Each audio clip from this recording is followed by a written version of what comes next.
กรุณาธิคุณอย่างที่ตุลุงว่าตะกี้ก็คือในภาคเจ้าแต่ละวันก่อนที่พระองค์จะออกบิณฑบาตพระองค์จะสำรวจอุปนิสัยของเวเนยสัตว์ในรัศมีพระปัญญาของท่านก่อนว่าในรัศมีใกล้นี้มอกอีไผ่พ่องหามอกอีไก่ไปหน่อยไก่ไปหน่อยไก่ไปหน่อยในรัศมีที่พอจะเสด็จไปได้ในที่สุดก็เมื่อปะแล้วก็จะเสด็จไปโดยพุทธลีลาและไปโปรดให้เขาได้หูธรรมเนี่ยซึ่งความรู้อย่างนี้เนี่ยพระพุทธองค์ทรงได้ตอนตรัสรู้อนุตตรสัมมาสัมโพธิญาณซึ่งในปฐมญาณนะปฐมเปิ้นห้องว่าเปิ้นห้องว่าปฐมเรื่องว่าปฐมญาณก็เรื่องญาณแรกที่พระพุทธองค์ทรงตรัสรู้พระพุทธองค์ก็ตรัสรู้เป็นลำดับไปบุพเพนิวาสานุสติญาณก่อนพระพุทธองค์ทรงรู้เรื่องบุพเพนิวาสานุสติญาณก่อนบุพเพนิวาสานุสติญาณก็หมายถึงรำลึกถึงอดีตชาติเกิดมาตั้งแต่สมัยไหนกี่ภพกี่ชาติกี่แสนกี่กัปเกิดได้เป็นในอย่างพ่องสำรวจหมดต่อไปก็จุตูปปาตญาณรู้การกำเนิดของเราเวนยสัตว์ที่เวียนว่ายตายเกิดหูจักจบจักสิ้นยังหมู่เฮาทั้งหลายเนี่ยมีจุตูปปาติญาณตลอดมีจุตูปปาติตลอดเกิดขึ้นตั้งอยู่ดับไปเกิดขึ้นตั้งอยู่ดับไปตอนนี้เป็นมนุษย์พบหน้าจัดหน้าบอกว่าจะไปเป็นแมงบีแมงวันก่อนจะว่าไปเป็นสัตว์เดรัจฉานก่อนจะไปเป็นหมูหมากาไก่ก็ว่าจะไปเป็นเหล่าทวยเทพเทพาก่อนพระพุทธองค์ทรงตรัสรู้หมดเรื่องจุตูปปาติญาณการเกิดขึ้นตั้งอยู่ดับไปพระพุทธองค์ทรงกำลึกถึงตัวนี้แหละทำไมคนเฮามันถึงจะต้องไปเกิดทำไมจะต้องแก่จะต้องเจ็บจะต้องตายวิธีจะบักแก่บักเจ็บบักตายก็คือมีวิธีเดียวก็คือการไม่เกิดเพราะฉะนั้นนักวิทยาศาสตร์ของโลกจึงบอกว่าพระพุทธองค์เนี่ยเป็นนักวิทยาศาสตร์ที่ยิ่งใหญ่ที่ไม่มีใครคิดได้เหมือนพระองค์ท่านนักวิทยาศาสตร์ท่านอื่นคิดในเรื่องของการแก้ไขปัญหาในสังคมปัจจุบันตึก15 ชั้นเนี่ยอย่างใดจะต้องบ่ฮือได้เดินขึ้นฮือมันเหนื่อยก็แปลงลิฟต์ย่ำห้องเข้าห้องเสร็จแล้วปิดประตูก็ส่งขึ้นไปข้างบนปุ๊บถึงชั้น15เลยโดยบันเหนื่อยขึ้นคันใดก็เหมือนกันเตียวขึ้นเนี่ยอย่างใดย่ำซี่แรกกับปลาขึ้นไปข้างบนอันนี้เป็นนักวิทยาศาสตร์ไปในที่มืดเนี่ยอย่างใดยื้อเกิดแสงสว่างจะไปสหรัฐอเมริกาจะไปญี่ปุ่นจะไปอินเดียจะไปเนปาลเนี่ยอย่างใดบัดต้องได้เดินไปเบื้องต้นก็คิดยานพาหนะเรื่องรถละเมื่อมันสะดวกกว่านั้นเหรอเครื่องบินอันนี้เป็นเรื่องนักวิทยาศาสตร์เป็นโลกียวิสัยที่เขาคิดค้นเงินแต่พระพุทธองค์ทรงคิดในเรื่องของโลกุตระคือความหลุดพ้นจากโลกคิดว่าเนี่ยอย่างใดจะคือคนไม่ต้องแก่ไม่ต้องเจ็บไม่ต้องตายไม่ต้องเวียนว่ายมาเป็นหั่นเป็นนี่คนเฮาทุกคนเกิดมาในภพนี้จะนี่เฮาหูบัดได้เลยว่าเฮาได้เวียนว่ายตายเกิดมากี่ร้อยกี่แสนกี่ล้านชาติแล้วตราบใดที่ยังบ่ได้พบทางหลุดพ้นคือนิพพานก็ยังต้องเวียนว่ายตายเกิดกันอยู่โดยไม่รู้จักจบจักสิ้นนี่เป็นจุตูปปาติญาณพระพุทธองค์ทรงรู้ถึงการกำเนิดเนี่ยขัดนี้มันเป็นคนจัดนะไปเป็นนอนใช่ล่ะเนี่ยบอกกองรุดจากนอนปุ๊บไปเป็นหมาไปเป็นแมวไปเป็นจี้ฮีไปเป็นกวางไปเป็นนกมันเป็นตุ๊กชีวิตที่มันเกิดเวียนว่ายตายเกิดอย่างนี้นะมันเป็นตุกพระพุทธองค์ทรงรู้และกระเก็บไว้ในพระทัยของพระองค์ท่านต่อไปก็คืออาสวัคคยญาณสุดท้ายที่พระพุทธองค์ทรงตรัสรู้ก็คือการหมดสิ้นซึ่งกิเลสอาสวะเกิดความสังเวชในตั้งแต่บุพเพนิวาสานุสติญาณบุพเพนิวาสานุสติญาณและก็จุตูปปาติญาณเสร็จเรียบร้อยกำจัดเสียสิ้นซึ่งความโลภความโกรธความหลง คือความหลงไหลได้ปลื้มในเรื่องราวต่างๆหลุดพ้นบ่มีอย่างเลยในชีวิตของคนแต่ละคนที่เกิดมาในโลกนี้เพราะฉะนั้นอาสวัคยายานเป็นยานสุดท้ายที่พระพุทธองค์ทรงตรัสรู้ในเรื่องราวนี้แหละพระพุทธองค์จึงตั้งเป้าหมายที่จะประกาศพระสัจธรรมคือเหล่าเวนยสัตว์ทุกหมู่เหล่าได้พบสัจธรรมหรือความจริงเพราะฉะนั้นในเรื่องที่พระพุทธองค์ทรงตรัสรู้นุตตรสัมมาสัมพุทธญาณนะพระพุทธองค์ทรงรู้ถึงเรื่องอริยสัจสี่พระพุทธองค์ทรงรู้ถึงเรื่องปฏิจจสมุปบาทปฏิจจสมุปบาทก็คือการอาศัยซึ่งกันและกันเป็นเหตุแดนเกิดเสร็จในประธรรมเมื่อเกิดขึ้นต่อไปปฏิจจสมุปบาทมันเริ่มจากอวิชชาอวิชชาปัจจยาสังขาราสังขารปัจจยาอวิชชาเป็นเหตุทำให้เกิดสังขารสังขารคืออย่างไม่ใช่ร่างกายนะสังขารหมายถึงการสังเคราะห์การปรุงแต่งเรื่องราวต่างๆให้เกิดขึ้นอวิชชาปัจจยาสังขาราสังขารปัจจยาเมื่อการปรุงแต่งเกิดขึ้นก็ทำให้เกิดนามรูปนามรูปทำให้เกิดวิญญาณวิญญาณทำให้เกิดอายตนะอย่างนี้เป็นต้นปฏิจจสมุปบาทเพิ่นก็จะว่าไปอวิชชาปัจจยาสังขาราสังขารปัจจยาวิญญาณังวิญญาณปัจจยานามรูปังนามรูปปัจจยาสลายตนังสลายตนะปัจจยาเป็นเหตุแดนเกิดไปติ๊กติ๊กติ๊กติ๊กเมื่อเกิดอายตนะต่างๆก็เกิดภัสสะคือการสัมผัสเมื่อเกิดสัมผัสปุ๊บเกิดเวทนาคือความรู้สึกเมื่อเกิดความรู้สึกขึ้นก็เกิดตัณหาคือความอยากเมื่อเกิดตัณหาก็เกิดอุปทานเมื่อเกิดอุปทานก็ทำให้เกิดภพเกิดชาติเกิดเพราะฉะนั้นพระพุทธองค์ทรงตรัสว่านี่คือนายช่างผู้สร้างเรือนที่ฉันค้นหามาเป็นเวลาไม่รู้กี่แสนกับมาพบแล้วเธออย่าทำเรือนให้กับฉันอีกเลยเรือนก็คือร่างกายเนี่ยนายช่างผู้สร้างเรือนก็คืออวิชชาอวิชชาคือความไม่รู้ไม่รู้อย่างไม่รู้ในความจริงสี่ประการที่เป็นอริยสัจเรียกว่าอริยสัจสี่เพราะไม่รู้อริยสัจสี่ไม่อริยสัจสี่คืออย่างเขาหูก่อนถึงวันนี้เขาหูนะเขาหูอริยทุกสมุทัยนิโรธมรรคนั่นเองแต่เขาหูบังหูบ่เหมือนพระพุทธองค์บ่หูบ่เหมือนอริยสัจพระอริยทั้งหลายแลรู้ว่ามันเป็นอริยสัจสี่หูตามบทเรียนตามหนังสือที่เปิ้นเขียนที่เปิ้นรจนาที่เปิ้นแต่งเฮาก็ไปอ่านอริยสัจสี่ประกอบไปด้วยทุกข์ทุกข์คือสภาวะที่ทนไม่ได้สมุทัยคือเหตุให้เกิดทุกข์หมายถึงตัณหาทั้งสามกามตัณหาภวตัณหาวิภวตัณหาเนี่ยเขาก็หูนิโรธคือความดับทุกข์รับทุกข์ได้ต้องอริยมรรคมีองค์แปดสัมมาทิฏฐิสัมมาสังกัปปะสัมมาวาจาสัมมาวายามะว่าไปมรรคมีองค์แปดหูกะอริยสัจสี่อยู่ในหัวนี่หมดแต่ความจริงที่พระพุทธองค์ทรงตรัสเรื่องอวิชชาความไม่รู้ในอริยสัจสี่คือความไม่รู้ความจริงในสิ่งนั้นๆหูเป็นความหูกับเข้าใจเนี่ยมันต่างกันถ้าเกิดความรู้และเกิดความเข้าใจเกิดความกระจ่างแจ้งในเรื่องนั้นๆที่ห้องว่าวิปัสสนาญาณมันยากเพราะฉะนั้นสาธุชนทั้งหลายวันพระวันพรุ่งนี้ไปไหว้องค์พระพุทธปฏิมาประธาน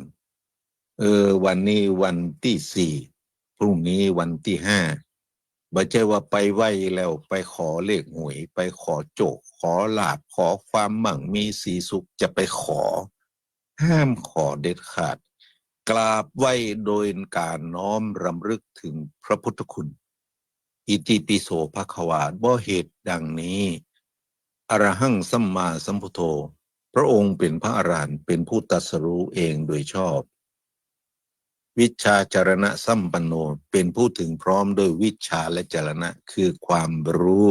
และการประพฤติปฏิบัติที่เป็นแบบอย่างที่ควรเอามาเป็นเนติที่เราจะต้องตามรอยพุทธบาทให้ได้สุขโตเป็นผู้ไปดีแล้วโลกวิถูเป็นผู้ทำโลกนี้ให้สว่างไสวให้แจ้งอนุตตโรปุริสธรรมสารถิเป็นผู้ฝึกบุรุษที่สมควรฝึกต้องแจ้งคำว่าสมควรฝึกนะ ได้อย่างไม่มีใครยิ่งกว่าบ่มีภัยเกินพระองค์ท่านศรัทธาเป็นครูเทวมนุษย์สร้างนังของเหล่าเทพและมนุษย์ทั้งหลายพุทโธเป็นผู้รู้ผู้ตื่นผู้เบิกบานด้วยธรรมอยู่เสมอภควาเป็นผู้จำแนกธรรมความจริงบอกว่าในสมัยนี้หรือสมัยไหนก็ตาม การที่จะเอาธรรมไปให้คนนะมันก็ได้พ่องมันก็ได้พ่อง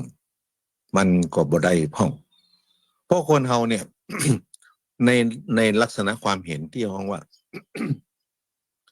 ทิฏฐิทิฏฐิของแต่ละคนมันต่างกันโดยกระแบ่งเป็นสองอย่างต่างนะคือสัมมาทิฏฐิกับมิจฉาทิฏฐิถ้าเป็นสัมมาทิฏฐิเป็นความเห็นชอบเห็นชอบในที่นี้ก็คือไปฟังไผ่ไปอู้กับไผ่สิ่งใดที่ฮับมาได้ยินมาได้หูมาเป็นเรื่องที่มีประโยชน์เป็นเรื่องจริงคนที่มีสัมมาทิฏฐิก็จะยอมรับและพร้อมที่จะเอาไปปรับปรุงเอาไปศึกษาเพิ่มเติมเพื่อแก้ไขตัวเก่าแต่ถ้าเป็นมิจฉาทิฏฐิคือความเห็นผิดเนี่ยมันตึงมึงจะไปมาอวดวักมึงจะไปมาอวดโง่เปิ่นอู้อย่างดีๆเสร็จแล้วมันหูนักแหละเนี่ยพวกมิจฉาทิฏฐินี่อันตรายถึงมีคำกล่าวว่าคนที่ทำเป็นว่าอนันตริยกรรมห้ามาปิตุฆาตฆ่าบิดามาตุฆาตครับมาตุฆาตฆ่ามารดาปิตุฆาตฆ่าบิดาอรหันตฆาตฆ่าพระอรหันต์โลหิตุปบาททำร้ายพระพุทธเจ้าจนถึงพระโลหิตให้ห่อขึ้นไปและกระสังฆเพศกรรมห้าอย่างนี้เป็นกรรมอันนักที่ไผ่ทำแล้วนักคือผลทันทีโดยไม่เว้นระยะคือตายปุ๊บต้องเสวยกรรมทันทีเหมือนพระเทวทัตพระเทวทัตทำอนันตริยกรรมสองอย่างคือสังฆเพศและโลหิตุปบาททำลายพระพุทธเจ้าจนถึงพระโลหิตที่ห่อขึ้นไปเมื่อไปสู่พระเชตวันเพื่อขอขมาหลังจากสำนึกผิดก็ลงไปส่งน้ำในแม่น้ำในบ่อน้ำหน้าพระเชตวันแผ่นดินทนบ่ไหวก็ต้องสูบตัวท่านลงไปสู่นรกอเวจีจนกระทั่งปัจจุบันนี้ก็ยังอยู่เปิ้นฮ้องว่าอนันตริยกรรมคือกรรมไม่มีระหว่างบ่ได้หมายถึงว่าจะต้องไปเกิดเป็นท่านเป็นนี่ก่อนแล้วก็ไปเสวยปัจจัยตะเวยทันทีอนันตริยกรรมห้าอย่างคือมาตุฆาตฆ่ามารดาปิตุฆาตฆ่าบิดาอรหันตฆาตฆ่าพระอรหันต์โลหิตุปบาททำร้ายพระพุทธเจ้าจนถึงพระโลหิตให้ห่อขึ้นไปและสังฆเพศยังส่งให้แตกจากกันอันนี้กรรมภัยธรรมเหล่านี้เปิ้นห้ามสวรรค์แต่ไม่ห้ามนิพพานฟังต่อนะฟังต่อนะกรรมห้าอย่างนี้ห้ามสวรรค์ไม่ห้ามนิพพานคือขึ้นสวรรค์มาได้แต่บัดสามารถจะห้ามนิพพานได้คือคนเหล่านี้ทำกรรมเหล่านี้ไปแล้วก็สามารถที่จะบรรลุธรรมได้เหมือนกันแต่บัดได้ขึ้นสวรรค์แต่คนที่เป็นมิจฉาทิฐิอย่างที่ตุลุงว่าตะกี้นะมันนะ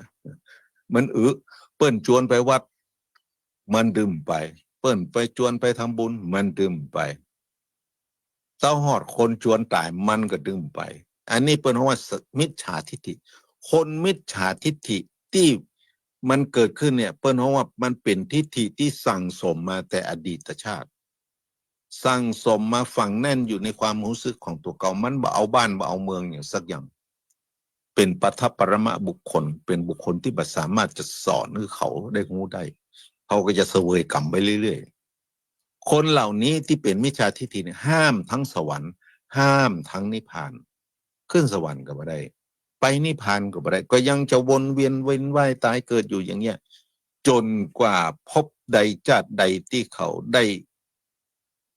ด้ฟื้นฟูสภาพจิตใจด้วยความวิญญาณของเขาหรือสูงขึ้นมาสักหน่อยหนึ่งกลับกลายมาเป็นสมาธิที่เขาอาจจะได้หลุดพ้นเพราะฉะนั้นมนุษย์ทุกคนในโลกนี้เนี่ยมันมีสองแนวคิดตอนนั้นเองสัมมาทิฏฐิกับมิจฉาทิฏฐิสาธุชนทั้งหลายที่ท่านทั้งหลายเปิดเครื่องรับฟังรายการธรรมะแสงอรุณบอกว่าจะเป็นช่วงใดเวลาใดครูบาอาจารย์ใดก็ตามที่ได้ประกาศพระสัจธรรมประกาศพระธรรมคำสอนขององค์สมเด็จ พระชินวรสัมมาสัมพุทธเจ้าสาธุชนทั้งหลายคงสงสัยพระชินวรคืออย่างอชิตะอชิตะชินวรก็คือผู้ชนะแล้วผู้ชนะแล้วผู้ชนะที่ไม่กลับแพ้ชัยชนะถึงวันนี้มันมีสองอย่างชนะแล้วต้องรักษาแชมป์นั้นไว้และไปป้องกันแชมป์เหมือนนักกีฬาทั้งหลายแหละแข่งขันชนะก็จะต้องป้องถือว่าได้แชมป์เราก็ต้องป้องกันแชมป์และอาจจะมีวันแพ้แต่การตรัสรู้ของพระอรหันต์ขีณาสพทั้งหลายมีพระพุทธเจ้าเป็นประธานนะจะเป็นชินวรเป็นผู้ที่ชนะโดยไม่มีกลับแพ้บ่มีทางแพ้เป็นชนะตลอดกาลเพราะหมดสิ้นแล้วซึ่งความโลภความโกรธความหลงสาธุชนทั้งหลายวันพรุ่งนี้วันศีลนะไปไหว้สาปารมีพระพุทธปฏิมาประธานใส่บาตรจัดปกพระสังฆเจ้าอย่าไปคิดถึงบริบทอื่นคิดถึงเรื่องราวของความเป็นพุทธศาสนิกชนตุลุงบัดได้ตั้งเป้าไปคือสาธุชนทั้งหลายไปใส่บาตรเอาอาหารดีๆไปคือตุเจ้าบะใจขอคือโน้มน้าวจิตใจของตัวเก่าคือเข้าสู่ข่วงแก้วอารามไปไหว้พระพุทธปฏิมาอย่าพ่องดูพระพักท่านและอย่าเอาความโลภไปเป็นตัวนำในการกราบความโลภในที่นี้คือความอยากได้อยากมีอยากเป็นอยากร่ำอยากรวยอยากประสบความสำเร็จอันนั้นมันเป็นเรื่องที่พระพุทธองค์บอกว่าไม่สามารถดลบันดาลให้ได้ท่านต้องทำด้วยตัวของท่านเองพระพุทธองค์ทรงสอนเรื่องกรรมคือคนที่นับถือพระองค์ท่านเชื่อเรื่องกรรมคือการกระทำดีได้ดีทำชั่วได้ชั่วขยันได้เงินอุทธาตาวินทเตทนังผู้ขยันย่อมหาทรัพย์ได้ไม่ได้หมายถึงว่าไปสัจจะอธิษฐานต่อเทวรูปศักดิ์สิทธิ์ใดๆพระพุทธปฏิมาประธานใดๆเสร็จเรียบร้อยตัวเองจะได้โชคได้ลาภใจและบางคนอาจจะแย้งว่าตุลุงที่เปิ้นไปกราบพระเจ้าตันใจหั่นนี่หรอโอ้เปิ้นก็ยังมาถูกหวยเลยใช่มันเป็นเหตุบังเอิญสิ่งนั้นเขาจะได้รับอยู่แล้วเขาจะไปกราบหรือไม่ไปกราบมันก็จะได้รับอยู่แล้วพูดถึงโชคนะ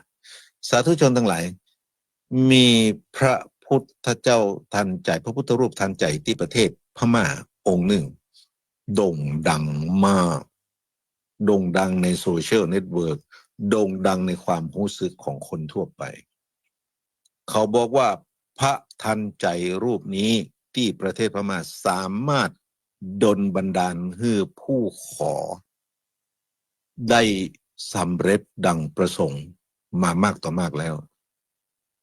แต่สาธุชนทั้งหลายลองคิดด้วยเหตุด้วยผลด้วยความเป็นพุทธบริษัทด้วยปัญญาด้วยพุทธะก็คือรู้ตื่นเบิกบานเนี่ยว่าทำไมในประเทศเฮาถึงมีแต่แรงงานพม่าแรงงานไทยใหญ่มาแสวงหาโชคลาภมาทำงานรับจ้างเพื่อได้เงินได้ทองเขาทำไมไปกราบไหว้ศาลพระเจ้าตันใจนั่นแล้วก็จะประสบความสำเร็จคนไทยหลั่งไหลไปนะขี่เครื่องบินไปกันโอ้ไปกราบไปไหว้พระเจ้าตันใจที่ประเทศพม่าเสร็จเรียบร้อยกลับมาบอกว่าโอ้โหสุดยอดฉันได้รับความสำเร็จเพราะไหว้หั่นไปไหว้นี่คนไทยไปพม่าแต่คนพม่ามาเมืองไทยเพื่อขายแรงงานเพราะฉะนั้นก็เปรียบเทียบด้วยปัญญาไม่ต้องไปคิดอะไรมากเพราะฉะนั้นการบนบานสารกล่าวในสิ่งศักดิ์สิทธิ์ที่ท่านคิดความจริงสิ่งศักดิ์สิทธิ์นั้นมันไม่มีในโลกหรอกไม่มีในโลกความกล่าวกล่าวที่ว่าสิ่งศักดิ์สิทธิ์ไม่มีแต่ของที่สมมุติกันขึ้นมาเสร็จเรียบร้อยไปตั้งมั่นด้วยความเข้าใจว่านั่นคือสิ่งศักดิ์สิทธิ์อะไรคือสิ่งศักดิ์สิทธิ์ล่ะมันไม่มีนะเพราะฉะนั้นมันเป็นอุปทานของเขาเองเอาละสาธุชนทั้งหลายตุลุงก็มาบอกให้หน่อยวันพรุ่งนี้วันพระวันธรรมไปไหว้พระพุทธปฏิมาประจำวิหาร จะไปด้วยข้าวตอกดอกไม้จะไปด้วยมือเปล่าจะไปด้วยข้าวปลาอาหารก็แล้วแต่ว่าเฮามีความพร้อมในระดับใดแต่จงน้อมจิตน้อมใจเข้าสู่ควงแก้วอารามในวัดประจำวัดของท่านนะเดือนวันนี้กันเดือนนี้ก็เป็นเดือน7เหนือละวันที่12เดือนหน้าก็จะเป็นวันเดือน7เป่งนะเอาละอู้เรื่องอื่นหน่อยเรื่องที่เป็นสังคมกำลังเกิดขึ้นในปัจจุบันนี้แต่ว่าวันศุกร์นี้เนาะเมื่อวันที่28มีนาคมวันศุกร์ที่แล้วตุลุงได้ไปอ่าพอสระน้ำโดยเวลาประมาณบ่ายโมง 30กว่านาทีโอ้ปรากฏว่าน้ำในสระน้ำมันมันเป็นห้อยมันดิ้นควักบุ่มบ่ำบ่มบ่ำบ่มบ่ำถ้ามีคนมาบอกว่าสระน้ำที่วัดติ่นดอยเนี่ยมันเป็นที่อยู่ของพญานาคเป็นว่าอ่านนะตุลุงก็ตื่นเต้นนะโอ้พญานาคถ้าจะออกมาแสดงฤทธิ์มันดิ้นบ่มบ่ำบ่มบ่ำบ่มบ่ำโดยบ่มีเหตุอันใดป่าใหญ่ป่าหลวงก็บ่มีนักป่ามันก็มอกซอกเนี่ยมันก็ไปใจใหญ่ถึงขนาดนั้นโอ้ในที่สุดเอาไปเอามากาปายปรากฏว่าตัวเองเริ่มเวียนหัวมันเวียงไปเวียงมาแผ่นดินไหวนี่หูว่าแผ่นดินไหวก็เลยเอากล้องมาถ่ายรูปสระน้ำนั้นเวลามันระบุไว้ว่าเวลา 13:36 นาทีแผ่นดินไหวสาธุชนทั้งหลายแผ่นดินไหวครั้งนี้นั้นเฮาหูได้เลยว่ามันเกิดขึ้นตามที่เปิ้นบอกกล่าวก็คือที่ประเทศพม่าเนาะใกล้กรุงมันดาเลย์อีกอะไม่ใช่ใกล้เมืองอะไรอย่างของพม่านะแล้วก็ทำให้ความรุนแรงในฐานะที่เรามีพื้นที่ใกล้เคียงกันได้รับผลกระทบประเทศพม่านี่บ่ต้องกลัวใจกลางของบ้านเปิ้นเมืองเปิ้นที่เกิดแผ่นดินไหวลอยเลื่อนของพื้นโลกมันก็เกิดความเสียหายนักเป็นธรรมดาความจริงประเทศไทยเขาเนี่ยถ้าบ่อู้ถึงเรื่องตึกสตงแล้วก็เกือบจะบ่มีอย่างที่เป็นความเสียหายร้ายแรงมันอาจจะมีพ่องประปรายเนาะพระธาตุเจ้าแต่ละที่อาจจะมีการไหวหวั่นสั่นคลอนพ่องบางตีก็ร้าวพ่องก็บ่ถึงกับเป็นโศกนาฏกรรมมาอย่างล้ำเหลือตั้งละปูนประสร้างนี่ก็จะมีซุ้มประตูวัดลมพ่องเนี่ยก็บ่ได้เกิดความเสียหายร้ายแรงยกเว้นตึกสตงที่ก่อสร้างมาอย่างผิดรูปแบบในจำนวน30ชั้นบอกเลยว่าสร้างแบบผิดรูปแบบคือผิดสเปคในเรื่องของวัสดุในการก่อสร้างถ้ามาอันมันต้องคงทนถาวรถึงแม้ว่าจะเริ่มสร้างและสร้างมาแล้วแต่ยังไม่เสร็จโครงสร้างพื้นฐานสำเร็จแล้วกำลังเข้าสู่ระบบในเบื้องต้นเป็นเรื่องของวิศวกรที่จะก่อสร้างในเรื่องของอาคารในเรื่องของโครงสร้างพื้นฐานเช่นอย่างเสาคานอย่างนี้สำเร็จแล้วและตอนนี้กำลังสร้างในเรื่องของการตกประดับตกแต่งตัวอาคารภายในห้องต่างๆปรากฏว่าไม่สามารถทานแรงของแผ่นดินไหวได้ซึ่งอาคารเก่าๆก็มีนักในกรุงเทพ60 ชั้นก็มีเปิ้นก็ยังบ่ได้รับผลกระทบเป็นอาคารเก่าที่สร้างมาเมินแล้วตัวแต่นี่อาคารใหม่ของใหม่น่าจะมั่นคงแข็งแรงกลับยุบและล่มลงทำให้เกิดความเสียหายในเรื่องของบุคลากรที่เข้าไปทำงานที่หั่นซึ่งในนามของทุกเจ้าก็ต้องขอแสดงความเสียใจต่อการสูญเสียครั้งนี้ด้วยสาเหตุนี้นั่นน่ะทำให้เรามองหันว่าอันยังกระจ่างถ้ามันเกิดความไม่ชอบมาพากลเกิดขึ้นมันย่อมแสดงผลวันหนึ่งเนี่ยเรื่องของกรรมแต่เรื่องของการกระทำสิ่งใดไว้ย่อมรอผลของการกระทำนั้นท่านจะปฏิเสธผลของการกระทำนั้นไม่ได้เลย นะเพราะฉะนั้นด้วยเหตุของแผ่นดินไหวก็มีครูบาอาจารย์หลายท่านได้อู้แล้วว่าเหตุของแผ่นดินไหวที่พระพุทธองค์ทรงตรัสแก่พระอานนท์นะมี8 อย่างตุลุงก็จะบอกอู้ซ้ำละก็สาธุชนทั้งหลายสิ่งที่เราจะต้องยอมรับกันในขณะนี้ก็ตามเราจะต้องเข้าใจอยู่อย่างหนึ่งว่าถึงวันนี้นั่นนะเราใจน้ำใต้พิภพน้ำใต้ดินมาใจกันเป็นส่วนมากโลกมันประกอบไปด้วยธาตุสี่คือดินน้ำลมไฟมันตั้งอยู่ได้ก็เพราะดินน้ำลมไฟจริงอยู่น้ำที่เราเอามาใช้มันก็ต้องละลายลงไปพื้นดินแล้วมันก็สู่ใต้พิภพอยู่แต่การที่เราดึงน้ำมันนักๆเนี่ยทำให้น้ำใต้พิภพซึ่งมันอยู่ในโพรงที่มันหนุนเนื่องผิวโลกอยู่มันหนุนเนื่องแผ่นดินอยู่มันย่อมเกิดโพรงคือช่องว่างถ้าน้ำไปบ่เติมบ่เต็มสักวันหนึ่งการเคลื่อนตัวตามรอยเลื่อนต่างๆในภูมิภาคของโลกมันย่อมได้รับผลกระทบอย่างนั้นและนับวันความรุนแรงแห่งการเคลื่อนตัวของอย่างนี้จะทวีมากขึ้นเราก็ต้องยอมรับมันนะก็ต้องตั้งอยู่ในความไม่ประมาทในการใช้ชีวิตอันนี้น่าสนใจแถมเรื่องที่ตุลุงอยากจะมาอู้กับหมู่เฮาเจ้าข้าทั้งหลายซึ่งเป็นประเด็นที่หลายคนทกกันมาว่ามันจะดีบ่ดีนะก็คือโครงการบรรพชาสามเณรภาคฤดูร้อนในขณะนี้นั่นเจ้าคณะพระสังฆาธิการในแต่ละพื้นที่ตั้งแต่เจ้าอาวาสเจ้าคณะตำบลเจ้าคณะอำเภอเจ้าคณะจังหวัด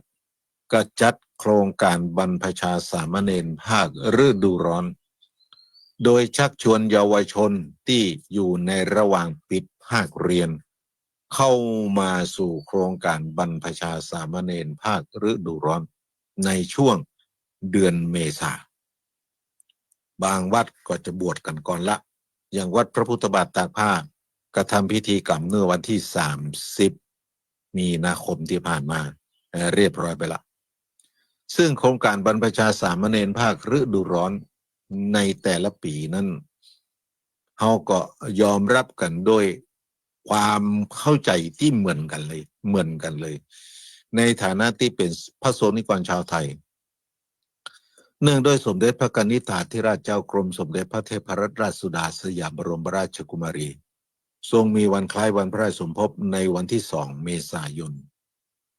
เพราะฉะนั้นโครงการบรรพชาสามเณรภาคฤดูร้อนเนี่ยทุกวัดจึงจัดเพื่อเป็นการเฉลิมพระเกียรติในพระองค์ท่านน้อมเกล้าน้อมกระหม่อมถวายเป็นพระราชกุศลเพื่อพระองค์ท่านทรงเจริญพระชนมายุยิ่งยืนนานเป็นมิ่งขวัญของพระสงฆ์นิกรชาวไทยตลอดกาลตลอดไปถามว่าดีก่อนดีมากดีที่สุดแต่ปัจจุบันนี้นั้นน้อยนักที่ผู้ปกครองจะได้ความสนใจเพราะจำนวนของเยาวชนในแต่ละปีที่เข้าสู่โครงการนี้มีจำนวนลดลงทั้งที่เยาวชนน่ะเป็นประชากรที่อยู่ในระดับที่สำรวจได้ว่ามีจำนวนนักแต่ก็เข้ามากันได้ไม่มากเลยต้องระดมสภาพกำลังคือโดยพระวิทยากรพระพี่เลี้ยงต้องไปเปิ้นห้องว่าแนะแนวให้กับสถานศึกษาต่างๆในพื้นที่เพื่อที่จะโน้มน้าวให้เยาวชนและครูบาอาจารย์ตลอดถึงผู้ปกครองให้เกิดความเข้าใจว่าโครงการบรรพชาสามเณรภาคฤดูร้อนมีประโยชน์อย่างใดกว่าจะได้มาแต่ละคนก็มากันแบบอยากเย็นเข็นใจอยู่เพราะฉะนั้นจะอย่างใดก็ตามวัดพระพุทธบาทตากผ้าจัดในระดับอำเภอเนาะ ในฐานะเป็นพระรามหลวงของอำเภอป่าซางอีกในอำเภอป่าซางก็จัดทุกปีนะเป็นการน้อมเกล้าน้อมกระหม่อมถวายเป็นพระราชกุศลแด่สมเด็จพระกนิษฐาธิราชเจ้า ปีนี้มีผู้เข้าร่วมโครงการ59รูป59คนรูปตอนสมัครเข้ามากว่า59คนตอนบรรพชาแล้วก็เป็นรูปสามเณร59รูปเพราะฉะนั้นจะอย่างใดเหี่ยก็ตามเราจะหันได้ว่าความจริงแล้วเยาวชนในกลุ่มเป้าหมายตั้งแต่ระดับประถมมัธยมต้นมัธยมปลายน่าจะมีมากกว่านั้นเป็นจำนวนร้อยทีนี้ถ้าถามว่าวัดรับได้ไหมรับได้หมดเลยถ้ามาแล้วถามว่าเกิดประโยชน์อย่างกับเขาพ่องเกิดประโยชน์มากมายเมื่อเขาเข้ามาสู่ขวงแก้วอารามเปลี่ยนผ้าจากคฤหัสถ์จากคฤหัสถ์มานุ่งห่มผ้ากาสาวพัสก็เสมือนหนึ่งแต่งเครื่องแบบอีกแบบหนึ่งแล้วสามารถที่จะจำกัดปฏิปทาจริยวัตรที่เคยทำอาจจะไม่ได้ทั้งหมดนะแต่มันก็เป็นการจำกัดได้ในบางเรื่องฝึกอบรมบ่มนิสัยทำให้เกิดความรู้ความเข้าใจในจำนวน10 คนในจำนวน100 คนอาจจะมี1มี2ที่เกิดความเข้าใจนั่นก็ถือว่าเป็นสาระเป็นประโยชน์ที่ได้แล้วที่สำคัญก็คือฝึกให้เขาเข้าวัดฝึกให้เขาได้หูถึงเรื่องการใช้ชีวิตในแบบสมณะสามเณรนี่แปลว่าเหล่ากอของสมณะตราบใดที่ยังมีการบรรพชามีอุปสมบทอยู่ในเขตใดแคว้นใดก็ตามเขตนั้นแคว้นนั้นจะแสดงถึงความยืนยงคงอยู่ของพระพุทธศาสนามีบางคนมาบอกว่านักบวชบัจเจรักษาบัจเจรักการใหญ่บัจเจสาระสำคัญที่จะยืนยงคงไว้ซึ่งพระพุทธศาสนาพระภิกษุสามเณรบัจเจสัญลักษณ์ที่จะดำรงคงอยู่ของพระพุทธศาสนาคำกล่าวนี้ผิดโดยสิ้นเชิงผิดโดยสิ้นเชิงเมื่อเราเห็นนักบวชนุ่งห่มกาสาวพัดเราย่อมรู้ว่านี่คือแดนดินถิ่นพุทธภูมิแดนดินถิ่นพระพุทธศาสนาแดนดินถิ่นที่มีการนับถือพระพุทธศาสนาอยู่แต่เมื่อใดก็ตามเท่าไปในพื้นที่ที่ไม่มีสมณะไม่มีนักบวชไม่มีพระภิกษุสามเณรปรากฏกายแสดงให้เห็นว่าแดนดินถิ่นนั้นไม่มีพระพุทธศาสนาแล้วสมมติว่าประเทศไทย บ่มีตู้เจ้าเลยสักตนและท่านยังจะยืนยันว่าประเทศไทยเป็นพระพุทธศาสนาได้อย่างไรวัดวาอารามต่างๆก็เป็นศาสนสถานเป็นศาสนสถานหลายคนบอกว่าศาสนาอื่นแล้วก็ยังมีนักบวชศาสนาอื่นไม่มีนักบวชมาก่อนเพราะศาสนาอื่นมีแนวปฏิบัติของเขาไปทำอย่างหนึ่งแต่ในทางพระพุทธศาสนามีนักบวชที่นุ่งห่มกาสาวพัดเครื่องแบบพระอรหันต์เสร็จเรียบร้อยพร้อมที่จะเข้าสู่การปฏิบัติตัวปฏิบัติตนเพื่อความหลุดพ้นวันนี้อาจจะบ่ได้วันพุธอาจจะบ่ได้วันต่อไปเป็นการคัดเกลาจิตใจของตัวเก่ารับรู้ถึงความเป็นไปของสารธรรมเรื่องกฎแห่งกรรมเรื่องธรรมะที่เขาจะต้องทำการศึกษาและได้รับฟังจากครูบาอาจารย์จริงอยู่ในสมัยนี้นั้นน่ะมานักบวชอาจจะมีมากทำให้เกิดความคิดเห็นความประพฤติปฏิบัติที่ผิดแผกแตกต่างกันไปเขาก็ต้องยอมรับในเรื่องความเปลี่ยนแปลงของโลกความเปลี่ยนแปลงของโลกในที่นี้ก็คือเรื่องของโซเชียลเน็ตเวิร์กก็ดีเรื่องของความทันสมัยก็ดีสมัยแต่ก่อนนี่ไปไหนพระพุทธองค์ทรงพาเหล่าภิกษุเดินด้วยเท้าทั้งนั้นแต่ปัจจุบันนี้ต้องไปด้วยพาหนะเดินไหวก็ไหวอยู่นะแต่มันก็ทำให้สังขารโรยรากระชากายลำบากสาธุชนทั้งหลายการบรรพชาสามเณรภาคฤดูร้อนถามตัวลงว่าดีไหมดีมีประโยชน์ไหมมีทำให้เยาวชนเหล่านั้นได้เกิดความเข้าใจ ในเรื่องพุทธคุณธรรมคุณสังฆคุณ และรู้จักการใช้ชีวิตในปฏิปทาจริยวัตรของนักบวชเขาออกไปวันนี้เขาอาจจะบอกค่อยรู้สึกสำนึกอะไรอย่างแต่เมื่อเขาโตขึ้นถ้าเขาลาสิกขาเขาย่อมตระหนักรับรู้ได้ในครั้งที่เขามาบรรพชาเขาได้รับสิ่งเหล่านั้นจากครูบาอาจารย์จากพระวิทยากรจากพระพี่เลี้ยงและเขาย่อมนำสิ่งเหล่านั้นมาปรับปรุงแก้ไขเพราะการใช้ชีวิตในสังคมภายนอกมันวุ่นวายสับสนไร้ระเบียบไร้วินัยคนเฮาเห็นแก่ตัวกันมากมีแต่ความโลภความโกรธความหลงและมุ่งผลประโยชน์แก่ตัวเองแต่ในการเข้ามาสู่พวงแก้วอารามอยู่ใต้ร่มกาสาวพัดเฮาจะบะถือเอาเรื่องนั้นเป็นสาระสำคัญเพราะฉะนั้นสรุปการบรรพชาสามเณรภาคฤดูร้อนควรมีต่อไปและน่าจะส่งเสริมคือครอบคลุมพื้นที่ในทุกพื้นที่ทำให้เกิดครูบาอาจารย์ต้องแนะแนวคือเขาเข้ามาสู่ขวงแก้วอารามคือนักผู้ปกครองก็ต้องยอมรับในเรื่องอย่างนี้เขาจะหาได้ว่าวัดวาอารามต่างๆสถานที่ต่างๆตำบลต่างๆอำเภอต่างๆจังหวัดต่างๆที่จัดโครงการบรรพชาสามเณรภาคฤดูร้อนเอื้อประโยชน์ให้กับผู้ปกครองอย่างมากไม่ต้องเสียค่าใช้จ่ายใดๆทั้งสิ้นเรื่องอัฐบริขารเรื่องผ้าผ่อนที่จะใจนุ่งห่มวัดออกคือหมดอำเภอออกคือหมดจังหวัดออกคือหมดมีเจ้าภาพแม้กระทั่งบาทรองเท้าร่มมีให้หมดโดยไม่ต้องเดือดร้อนเนี่ยเป็นการเอื้อประโยชน์ก็ยังบอกให้มีเถอะนะสาธุชนทั้งหลายคิดเอาเถอะก็อยากจะให้คิดกันต่อไปเอาละแถมเรื่องนึงที่อยากจะอู้ก็คือเรื่องปีใหม่เมืองที่จะถึงในเดือนเมษายนนี้ตามเหตุเก่าห้อยเดิมตั้งแต่เกิดมาจนใกล้จะวายชนละ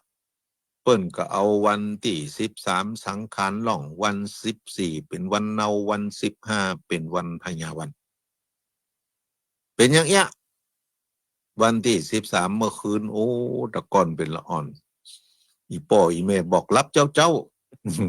วันที่12เมื่อคืนนะรับเจ้าวันพุกนี่ลูกพ่อปู่สังขารเนี่ยสังขารจะกายหน้าบ้านนี่เปิ่นจะหับบุงหับเปียดหับบรรลุนบรรจุนไข่หันก็รับเจ้าปากันรับเจ้าประมาณเที่ยงคืนตีหนึ่งกระจุดตะไลไฟพะเนียงกันบนห้องวันไล่สังขารแต่ก่อนนะแต่ก่อนมีอย่างอันจริงๆเขาเป็นละอ่อนก็ตื่นเต้นลุกรอพอบูสังขารเนี่ยสังขารถ้ามีป่อก็บอกไปตะกี้ละเนี่ยตื่นจ้าบัตันหันเนี่ยมันเป็นกุศโลบายอย่างหนึ่งที่ละอ่อนรับเจ้าและเขาก็หูกันในอดีตการจนถึงปัจจุบันในความคิดว่าวันที่13คือวันสังขารล่องเป็นบล็อกเลยเป็นบล็อกเซตไว้เลยคือความรู้สึกเป็นอย่างนั้นวันที่14คือวันเนาวันที่15คือวันพญาวันวันสังขารล่องก็คือวันที่สรีระสังขารจะแก่ไปแถมปีหนึ่งมันหมายถึงการเคลื่อนของราศีมีนเข้าสู่ราศีเมษเป็นการเคลื่อนนี้เป็นว่าสงกรานต์การเคลื่อนนี้เป็นว่าสงกรานต์ความจริงมันเคลื่อนทุกเดือนก็ห้องสงกรานต์ทุกเดือนราศีเมษไปสู่ราศีพฤษภก็ห้องว่าสงกรานต์เหมือนกันราศีพฤษภไปสู่เดือนเมถุนไปสู่ราศีเมถุนก็เรียกว่าสงกรานต์เหมือนกันแต่ทีนี้เมื่อมันเคลื่อนไปเป็นเดือนกับสงกรานต์แต่ละเดือนทีนี้เมื่อมันครบ12เดือนเอาเดือนเมษานี่เป็นเดือนใหญ่เปิ้นว่าครบ12เดือนปุ๊บเปิ้นก็เลยว่ามหาสงกรานต์คือการเคลื่อนที่ยิ่งใหญ่เพราะฉะนั้นวันสังขารล่องถือเอาวันที่13หรือในปัจจุบันนี้นั่นนักดาราศาสตร์ก็ดีนักโหราศาสตร์ก็ดีนักวิเคราะห์ก็ดีนักวิจัยก็ดี เปิ้นตรวจสอบการเคลื่อนของดวงดาวเปิ้นบอกว่าวันสังขารล่องเปลี่ยนไปแล้วเนอะเปลี่ยนไปความรู้สึกของชาวบ้านก็เปลี่ยนไปมันเหมือนใจนะเนี่ยแต่ก่อนมันก็ยังเอี้ย เอาไปเอามาวันพญาวันต้องเปลี่ยนวันที่16เนอะเนี่ยเกิดความขัดแย้งกันในสังคมก็ขอให้หมู่เฮาเจ้าข้าช่วยกันทำความเข้าใจมันจะเคลื่อนวันใดมันจะเป็นวันใดก็จ้างเตอะเอาตามแบบที่เฮาเชื่อและมั่นใจว่าเฮาจะถือปฏิบัติอย่างนั้นดีกว่าอย่าทำโดยความฝืนใจตู้ลุงบัดได้บอกคือหูตู้ลุงบัดได้ยุแยงคือเกิดความแตกแยกนะว่าต้องเป็น15เนอะต้องเป็น16เนอะไม่ใช่เอาวันใดก็ได้อยู่ที่ข้อตกลงมีฉันทามติร่วมกันเป็นทิฏฐิสามัญญตาคือความเห็นสอดคล้องต้องกันเมื่อเป็นทิฏฐิสามัญญตาสังคมนั้นชุมชนนั้นก็จะเกิดสุขซึ่งในตอนแรกๆในสมัยตะก่อนนะประมาณปี2550กว่าเนี่ยมีประกาศว่าวันสังขารล่องวันพญาวันปีนี้วันที่16เนอะตู้เจ้าก็ประกาศศรัทธาเมื่อมาตานตุงปักจอดตานเจดีย์ทรายวันที่16เนอะและศรัทธาก็บอกให้ยอมจะมาวันที่15ตู้เจ้าปิดประตูวัดเบือไผ่เข้า วันที่15นะรอเอาวันที่16ก็ประกาศเปล่าวันที่16วันพรุ่งนี้วันพญาวันมากันเนอะเอาไปมาศรัทธามันมาสักกันมาวันที่15รับประตูวัดปิดก็เลยไปละวันที่16ก็เลยไปวัดอื่นเนี่ยเพราะนั้นเกิดความแตกแยกกันในระหว่างตู้เจ้ากับชาวบ้านเพราะฉะนั้นจะอย่างใดก็ตามทำความเข้าใจคือเกิดขึ้นทำวันไหนก็ดีวันนั้นทำดีวันใดก็ได้วันนั้นตู้เจ้าเปิ้นถึงปั่นปอนว่าดีและอาจจะในวันนี้ก็หากเป็นบัดดีสลิสุภาจยมังคลกถาอันประเสริฐเถิดเหตุว่าบัดนี้บันปฐมมูรสตาอันมีชื่อนี้ได้สร้างคุณงามความดีได้กระทำปั่มเพลงของกาลกุศลอย่างนี้วันดีคือวันที่ทำความดีวันที่ทำความเลวนะมันบดีสักวันนะถึงแม้วันนี้วันใจยโจกวันมหาจ้างโอ้ยวันฟูวันที่ทำมงคลสุดยอดประคาคนมันก็ถึงเป็นวันบดีเพราะฉะนั้นความเป็นวันที่ทำความดีทำวันไหนได้วันนั้นก็อยากฝากให้หมอเขาได้คิดกันเนาะจะเอาวันสังขารล่องวันใดก็ได้วันเนาวันใดก็ได้วันพญาวันใดก็ได้แต่ต้องเป็นทิฏฐิสามัญญตาความเห็นร่วมกันที่สำคัญก็คือองค์กร2องค์กรคือชาวบ้านกับตู้เจ้าจะต้องเข้าใจกันนะบ้านนี้เมืองนี้จึงจะเจริญและก็เข้าใจซึ่งกันและกันไปสู่เป้าหมายเดียวกันได้เอาละศรัทธาสาธุชนทั้งหลายมีเรื่องทำร้ายเรื่องอยากจะอยากจะโจกเล่าอยากจะแชร์ประสบการณ์อยากจะแลกเปลี่ยนกันแต่โดยเวลาจำกัดเวลาพอนาฬิกาก็หมดไปแล้วก็คงขออำลาจากศรัทธาสาธุชนทั้งหลายมอบคืนเวลานี้ให้กับทางสถานีวิทยุเพื่อที่จะดำเนินรายการในเรื่องอื่นต่อไปขอความผาสุกในธรรมจงเกิดแก่ศรัทธาสาธุชนทุกท่านในโอกาสนี้จัตตารโอธรรมาวัฏันติอายุวันโนสุขังปะลัง